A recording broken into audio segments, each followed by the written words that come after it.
Welcome to Shubham classes. मैं हिमांशु। पिछले video में हम लोग कक्षा 12 का जो बायो का हमारा सेकंड चैप्टर है, ठीक है, पुष्पी पौधों में लैंगिक जनन पढ़ रहे थे। ठीक है, लैंगिक जनन में अब तक हम लोगों ने पुंकेसर की बात की थी। ठीक है, पिछले वीडियो हम लोगों ने क्या पढ़ा था? पुंकेसर पढ़ा था और लघु बीजाणु जनन पढ़ा था। दो चीजें हम लोगों ने पढ़ लिया था, एक तो लघु बीजाणु जनन और दूसरा जो हम लोग क्या पुंकेसर पढ़ लिया था। तो लघु बीजाणु जनन में हमने क्या देखा था कि यहाँ पे नर युग्मक का निर्माण होता था। नर युग्मक अर्थात जो हमारा पुष्प है उसके नर युग्मक का निर्माण। तो नर युग्मक का निर्माण का मतलब क्या हो गया कि हमारे जो मेल गैमीट में कौन कौन से थे? वो आपका पॉलन ग्रेन था, ठीक है, या लघु बीजाणु था। ठीक है, किसका? लघु बीजाणु का निर्माण हो गया था।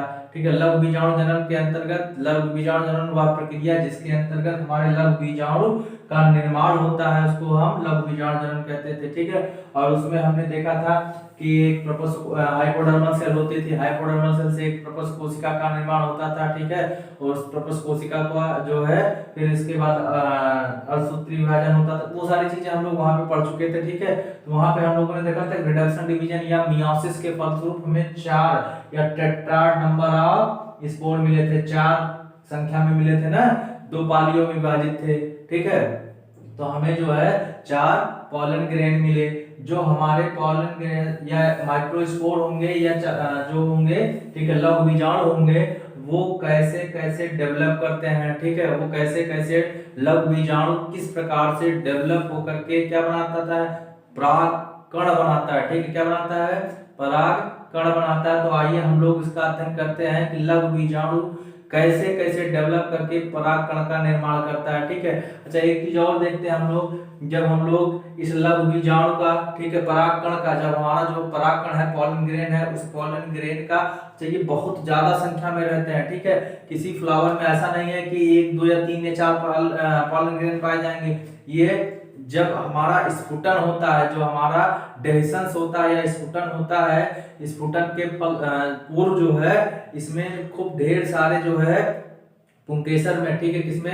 एंथर में ढेर सारे जो है पॉलन सैक में ढेर सारे पॉलन ग्रेन प्रेजेंट रहते हैं। और जैसे ही यह स्फुटित होता है या फटता है, तुरंत पॉलन ग्रेन क्या कर जाते हैं? छिटक जाते हैं। ठीक है, छिटक जाते हैं और जा करके जो हमारा फ्लावर का जो फीमेल रिप्रोडक्टिव पार्ट है, कौन सा?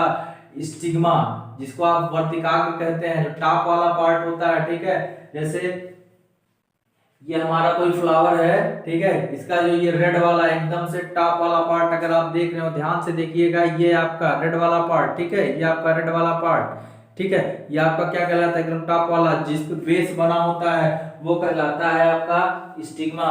कुछ इस प्रकार से इसका संरचना होता है।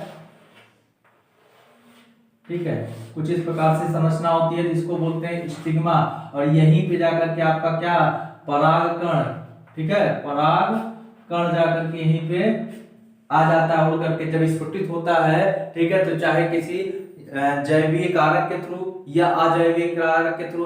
अजैविक कारक का मतलब ये हो गया कि हवा या पानी के थ्रू यहाँ तक पहुंच जाएगा हमारे प्लांट, जो हमारा फ्लावर है, फ्लावर का जो रिप्रोडक्टिव पार्ट है वहां तक। ठीक है, हवा या पानी के थ्रू। या जैविक कारक का मतलब हो गया जैसे हमारे किसी चिड़िया या पक्षी के पंख में लग करके पहुंच जाते हैं। ठीक है, या किसी जो है घोंघे के द्वारा भी हमारा पॉलिनेशन होता है, मतलब उसके थ्रू भी हमारे ये जहाँ फीमेल रिप्रोडक्टिव पार्ट के स्टिग्मा वाले पार्ट पर आकर करके अटैच हो जाते हैं, पड़ जाते हैं। ठीक है, तो हम लोग आगे पढ़ेंगे, डिटेल पढ़ेंगे। तो फिलहाल हम ये बता रहे थे कि स्फुटित कैसे होता है। तो जो हमारा एंथर होता है, ठीक है, जो पॉलन सैक में हमारे ये परागकण, जी परागकोश में जो है हमारे परागकण भरे रहते हैं। जब यह स्फुटित होता है, स्फुटित का मतलब ये टूटता है, फूटता है, निकलता है, तो उसमें ढेर सारे पॉलन ग्रेन्स प्रेजेंट होते हैं। ठीक है ना, लॉट ऑफ पॉलन ग्रेन्स, ये नहीं है कि कोई 2 या 4 पॉलन ग्रेन प्रेजेंट होंगे। ठीक है, और इसकी जो साइज होती है, ठीक है, इसकी जो साइज होती है लगभग 25 से लेकर के 50 माइक्रोमीटर तक। ठीक है, 50 माइक्रोमीटर तक होती है। ठीक है, ठीक है, 25 से लेके 50 माइक्रोमीटर तक इसकी जो साइज होती है पॉलन ग्रेन या परागकण की। ठीक है, बहुत ढेर सारी संख्या में प्रेजेंट होते हैं। अच्छा एक चीज और, जब इसका हम लोग क्या करते हैं, स्ट्रक्चर देखते हैं, कैसे देखेंगे स्ट्रक्चर भैया, इसका स्ट्रक्चर हम लोग देखेंगे माइक्रोस्कोप की सहायता से। क्या करते हैं हम इसको जो है, जब एक मान लीजिए कि हमारा एक गुड़हल है, ठीक है, क्या है, ये हमारा एक गुड़हल का पुष्प है, ठीक है, गुड़हल का पुष्प है, हिबिस्कस रोजा आप बोलते थे, हिबिस्कस रोजा साइनेंसिस इसका नाम है, बॉटनिकल नेम, ठीक है। अब गुड़हल के पुष्प में आप ध्यान से देखिएगा, ठीक है, बहुत ही ध्यान से देखिएगा, ये जो पीला वाला पार्ट है, ठीक है, इसको जब हम ऐसे हाथों से टच करते हैं तो ये हमारे हाथों में लग जाता है, ठीक है, ये हमारे हाथों में क्या कर जाता है, लग जाता है। और जो हमारा परागकण होता है बहुत ही कठोर होता है, कैसा होता है, बहुत ही कठोर होता है। इसमें दो पार्ट होते हैं, ठीक है, एक भाग होता है एक्साइन, दूसरा पार्ट होता है इंटाइन। क्या होता है, एक भाग कहते हैं एक्साइन, ठीक है, आउटर कवरिंग को एक्साइन और इनर लेयर को क्या बोलेंगे, इंटाइन। ये बहुत ही कठोर होता है। जो हमारा बाहर पार्ट होता है स्पोरोलिन का बना होता है, किसका, स्पोरोलिन का, ठीक है, ये किसका बना होता है, बाहर पार्ट, बाहर परत किसकी बनी होती है, स्पोरोलिन की, स्पोरोलिन की बनी होती है बाह्य परत, ठीक है, स्पोरोलिन की बनी होती है। अच्छा हम बता रहे थे कि हमारा जो है ये गुड़हल, ठीक है, गुड़हल का पुष्प, और इसको जब हमने हाथों से ऐसे पकड़ा तो इसे ढेर सारे पीले पीले आपको देखिए, अगर ध्यान देंगे, ठीक है, तो ये पीले पीले आपको जो है पॉलन ग्रेन्स नजर आएंगे। ये पॉलन ग्रेन हमारे हाथों में लग जाते हैं, ठीक है। अब इनको क्या करिए, आप किसी स्लाइड ले लीजिए, ठीक है, आप लैब में जाइए, एक स्लाइड लीजिए और स्लाइड पे 1 या 2 बूंद पानी, हल्का सा पानी, मतलब 1 बूंद पानी डाल दीजिए, ठीक है। और जो ये आपके हाथों में लगे पीले पीले वाले जो पॉलन ग्रेन्स हैं, ठीक है, ये अगर जो आपके हाथों में लगे इनको हल्का सा छिटक कर करके आप उस स्लाइड पे डालिए, ठीक है। इसका मतलब आप जो है परागकण को उठा करके स्लाइड पे डालिए। स्लाइड पे डालने के बाद तब आप माइक्रोस्कोप से देखिए, ठीक है, अलग अलग पुष्पों के ऐसी जो ऐसे मैंने आपको अभी गुड़हल का बताया, इसी प्रकार से आप जो है गुलाब का ले लीजिए या अन्य पुष्पों के ले लीजिए परागकण को, और सबको ऐसे ऐसे करके बारी बारी से आप जब माइक्रोस्कोप में लगा करके देखेंगे स्लाइड को, तो जो उसका स्ट्रक्चर दिखेगा आप आश्चर्यचकित हो जाएंगे कि सबका कलर अलग, साइज अलग, ठीक है, उनका शेप अलग, ठीक है, बात समझे, मतलब शेप, साइज, कलर, आकार, रंग सब कुछ अलग अलग होता है। मतलब अलग अलग पुष्पीय पौधों में जो परागकण पाए जाते हैं वो सब अलग अलग होते हैं, ठीक, चाहे वो हम उनका शेप देख लें, चाहे उनकी हम साइज देख लें, चाहे उनका हम कलर देख लें। इतनी बात समझ में आई, ठीक है। तो हमने एक स्ट्रक्चर बनाया है, ठीक है, कुछ स्ट्रक्चर बनाए हैं, ये भी आपके पॉलन ग्रेन या परागकण ही है, ये भी आपके परागकण ही है, और ये भी आपका परागकण ही है, ठीक है। तो सबका हम देख रहे हैं कि स्ट्रक्चर और शेप और साइज अलग अलग है, ठीक है, कलर भी अलग अलग होता है, ठीक है। जब आप लोग ये कर सकते हैं आसानी के साथ, जब आपका कॉलेज खुलेगा, ठीक है, तो आप अपने आसपास पाए जाने वाले 4-6 पुष्प को उठाइएगा, ठीक है, उनको लेके जाइएगा लैब में, ठीक है, एक स्लाइड लीजिएगा, स्लाइड पे हल्का सा एक बूंद पानी डालिएगा और अलग अलग पॉलन ग्रेन के जो अलग अलग पुष्प के पॉलन ग्रेन है उनको उस पे डालिएगा, और फिर माइक्रोस्कोप में लगा लगा करके देखिएगा, सबका अलग अलग फिगर होगा, सबका अलग अलग आकृति होगा, सबका अलग अलग आकार होगा, सबका कलर भी अलग होगा, ठीक है। तो इसका मतलब ये डिफरेंट डिफरेंट शेप साइज के पाए जाते हैं, ठीक है। तो आइए अब हम लोग एक चीज और देखते हैं कि इनका जो है कैसे हमारे जो लघु बीजाणु थे उनसे हमारे परागकण का निर्माण हो रहा है, ठीक है। तो आइए हम लोग एक फिगर बनाते हैं और उस फिगर के जरिए समझने की कोशिश करते हैं कि किस प्रकार से हमारे परागकण का निर्माण होता है, ठीक है, किस प्रकार से वो डेवलप करते हैं, किससे, जो हमारी टेट्राड, ये टेट्राड, टेट्रा का मतलब देखिए भैया 4 होता है, टेट्रा का मतलब 4, ठीक है। मोनो का मतलब 1, डाई या बाई का मतलब 2, ट्राई का मतलब 3 और टेट्रा का मतलब 4, ठीक है। तो ये टेट्राड पॉलन ग्रेन है या माइक्रोस्पोर, टेट्राड माइक्रोस्पोर, या इसलिए कहते हैं टेट्राड लघु बीजाणु। क्या बोलते हैं, टेट्राड लघु बीजाणु, ठीक है, बात समझ में आई। अच्छा, एक ही पुष्प के जो पॉलन ग्रेन जो होंगे वो एक प्रकार के होंगे, ध्यान दीजिएगा, अलग अलग पुष्प के पॉलन ग्रेन अलग अलग टाइप के होंगे, ठीक है, उनका शेप साइज में वेरी करेंगे। इतनी बात समझ में आई। चलिए हम लोग एक फिगर बना करके देखते हैं। ये हमने एक फिगर बनाया है, इस फिगर के थ्रू हम बताना ये चाह रहे हैं कि जो हमारा लघु बीजाणु है उससे कैसे हमारे पॉलन ग्रेन का डेवलपमेंट होता है, ठीक है। तो ये जो हमारा लघु बीजाणु है, यहाँ पे हमारा वैक्यूल्स या रसधानियों का निर्माण हो रहा है, और ये हमारा केंद्रक डेंस साइटोप्लाज्म है, प्रोटोप्लाज्म इसका डेंस है, ठीक है। और इसके बाद हमारा ये क्या करता है, जो हमारी ये रसधानियां अलग अलग है, ये लार्ज होकर बड़ी हो जाती है, मिल जाती है, फिर इसके बाद एसिमेट्रिक फिलामेंट या एसिमेट्रिक तंतु का निर्माण होता है, और उसके बाद दो कोशिकाओं का निर्माण होता है। कौन कौन सी कोशिका, एक कायिक कोशिका होती है, दूसरी हमारी क्या होती है, जनन कोशिका, ठीक है। एक जो होती है वो क्या होती है, सेक सेल होती है, दूसरा क्या होता है, वेजिटेटिव सेल होती है, ठीक है। अच्छा, एक चीज और, अभी हमने इसके पहले जस्ट अभी आपको बताया कि जो हमारा पॉलन ग्रेन होता है उसमें दो परत होते हैं, ठीक है। दो परत कौन कौन से, एक पहला हमारा होगा वाह्यचोल, ठीक है, या एग्जाइम जिसे बोलते हैं हम, आप क्या बोलते हैं, वाह्यचोल, या जिसको हम बोलते हैं एग्जाइम, EXINE, एग्जाइम बाहर वाला, ठीक है। और दूसरा होता है इंटाइन, या इसको बोलते हैं अंतःचोल, अंतःचोल, चोल का मतलब कवरिंग है, ठीक है, अंतःचोल, इसको बोलते हैं इंटाइन, इंटाइन, ठीक है। अच्छा, ये जो हमारा होता है इंटाइन सेल्यूलोज से बना होता है, किससे, सेल्यूलोज, सेल्यूलोज क्या है आपका, कार्बोहाइड्रेट है, या जो है पेक्टिन से बना होता है, ठीक है, पेक्टिन से।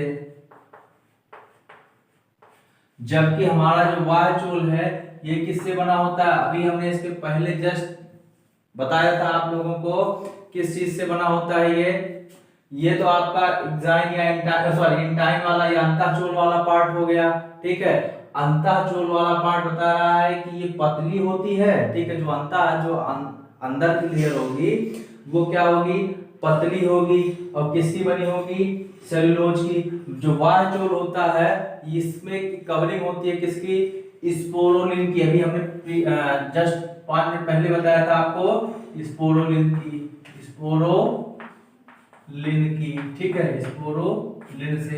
अच्छा, जो हमारा स्पोरुलिन होता है ये बहुत ही हार्ड होता है, ठीक है, बहुत ही हार्ड होता है, इसीलिए हमारा जो पॉलन ग्रेन है या परागकण है उसको प्रोटेक्शन का कार्य करता है। क्या करता है, प्रोटेक्ट करता है, ठीक है। चाहे आप कितना भी टेम्परेचर कर दीजिए, इसको खराब नहीं होने देगा, परागकण को खराब नहीं होने देगा, टेम्परेचर चाहे जितना ज्यादा रहे कोई फर्क नहीं पड़ेगा, ठीक है, हीट रहे कोई फर्क नहीं पड़ने वाला है। अच्छा, कोई एसिड हो या बेस हो, मतलब अम्ल हो चाहे क्षार हो, इसका भी इफेक्ट नहीं पड़ने देता स्पोरुलिन। मतलब स्पोरुलिन अभी तक ज्ञात सबसे जो ज्यादा कठोर पार्ट है, ठीक है, और इसको डिग्रेडेट करने के लिए या क्षरित करने वाला कोई एंजाइम अभी तक ज्ञात नहीं हुआ है। मतलब अभी भी कोई ऐसा एंजाइम नहीं मिला है जो इस स्पोरुलिन को क्या कर दे, क्षरित कर दे, ठीक है।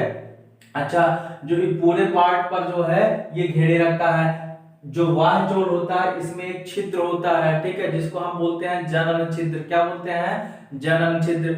उस छिद्र वाले स्थान पे स्पोरुलिन जो होता है वो क्या होता है, अब्सेंट होता है। क्या होता है, अब्सेंट होता है। कहाँ पे, जहां पे हमारा जनन छिद्र वाला स्थान होता है, ठीक है। अच्छा, जो हमारा इंटाइन या अंतःचोल होता है, यह अंतःचोल क्या होता है दोस्तों, बहुत ही पतला होता है, ठीक है। क्या होता है, बहुत ही पतला होता है। ये सेलुलोज या पेक्टिन का बना होता है, सेलुलोज या पेक्टिन अर्थात कार्बोहाइड्रेट का बना होता है, ठीक है। ये स्पोरुलिन जैसा कठोर नहीं होता है।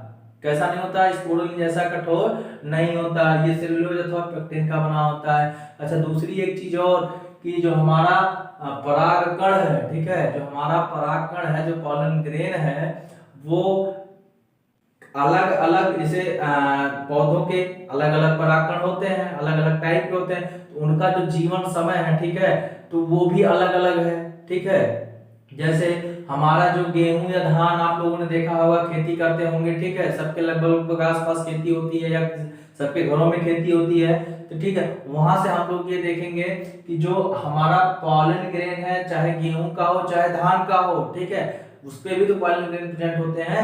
तो जो पॉलन ग्रेन होता है हमारा गेहूं का या धान का, वो है जब वर्तिकाग्र पर पहुंच जाता है। कहां पे पहुंच जाता है? वर्तिकाग्र पर पहुंच जाता है। इसका मतलब जो अभी हमने ऐसा एक स्ट्रक्चर बनाया था, ठीक है, इस पर जब पहुंच जाएगा तो सिर्फ 30 मिनट के लिए ही, कितने मिनट के लिए?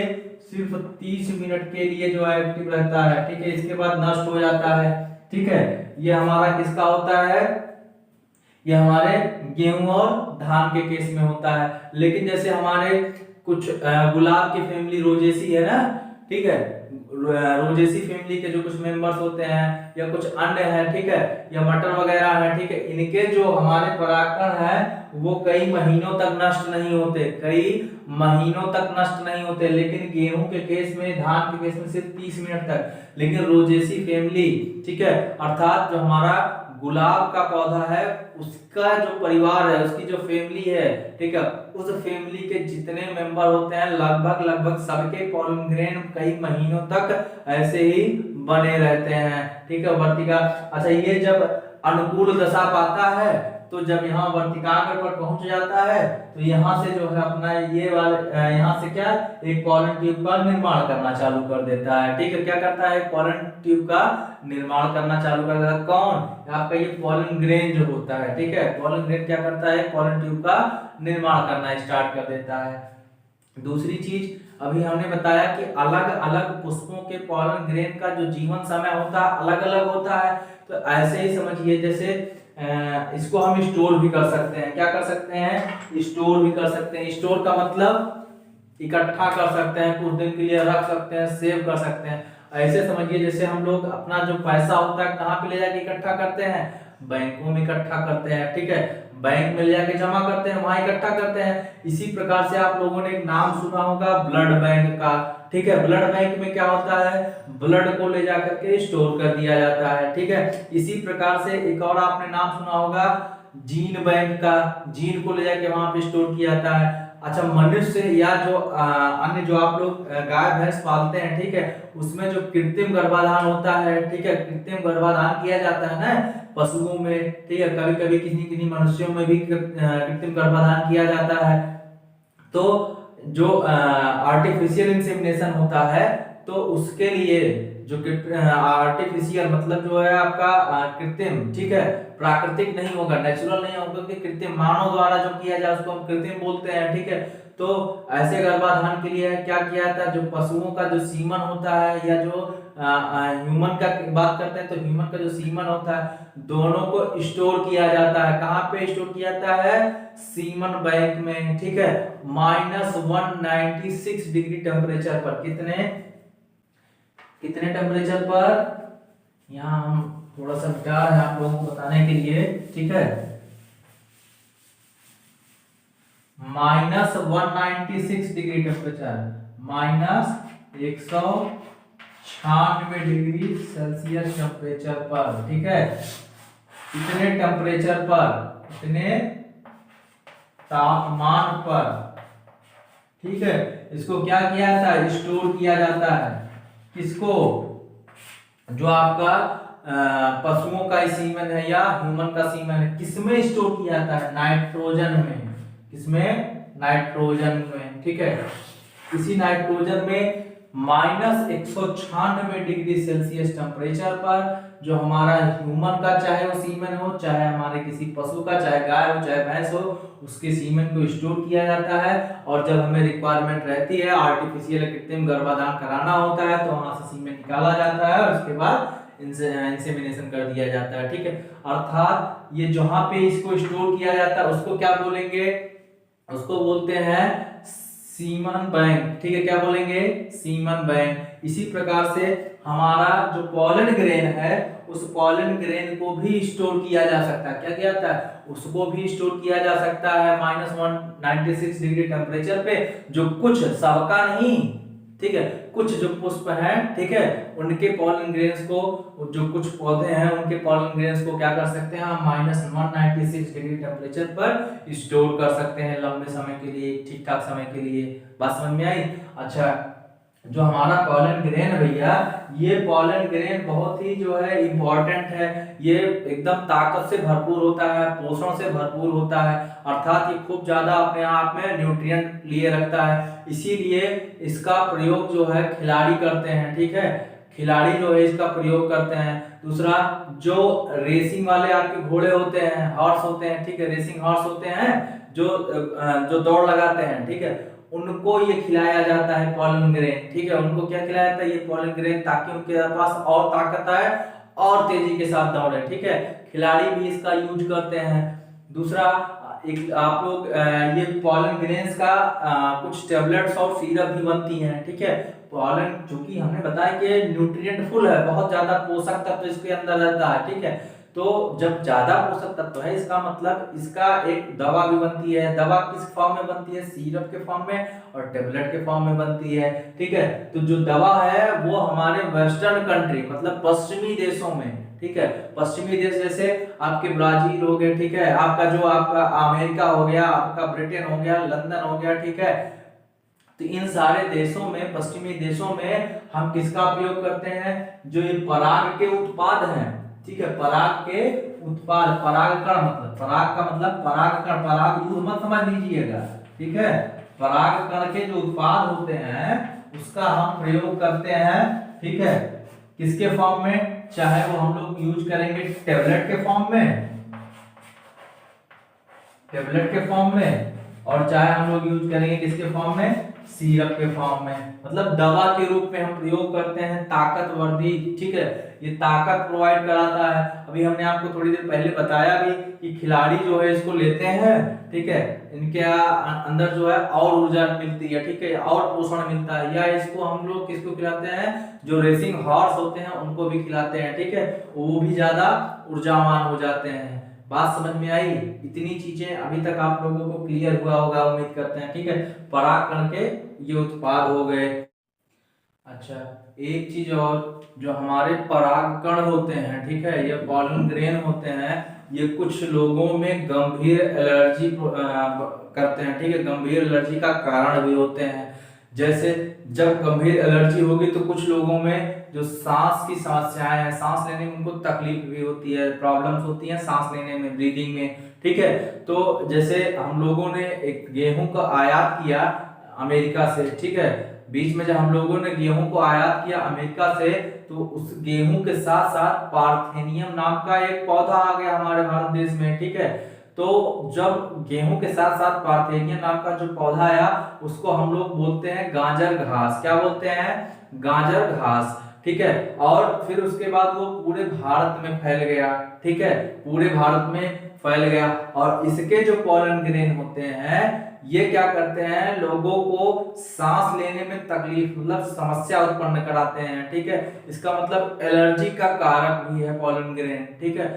सरसों के पौधे का जो पॉलन ग्रेन होता है, उसके पॉलन ग्रेन से कुछ लोगों को आंखों की एलर्जी होती है, ठीक है। इसी प्रकार से विभिन्न प्रकार के पौधों के जो पॉलन ग्रेन होते हैं, वो किसी किसी जीव जंतु में गंभीर एलर्जी का कारण भी हो सकते हैं, ठीक है। जैसे अभी हमने पार्थेनियम या गाजर घास की बात की, तो गाजर घास जो है मानव समाज के लिए या मानव जाति के लिए क्या है, इस सांस के संबंधित एलर्जी का काम करता है, ठीक है, एलर्जी उत्पन्न कराता है। और एलर्जी के कारण सांस की समस्याएं, मतलब दमा वगैरह भी हो सकता है, ठीक है, या सांस से संबंधित कोई अन्य गंभीर बीमारी भी हो सकती है। इसका मतलब जो हमारा पॉलन ग्रेन है, यह हमें एलर्जी कराने, मतलब एलर्जी भी करा सकता है, ठीक है, जो हमारे लिए हानिकारक भी हो सकता है, चाहे वो मानव समाज हो या जीव जंतु कोई अन्य प्रकार के हो, सबके लिए जो है एक गंभीर कारक हो सकता है, ठीक है। Thank you class.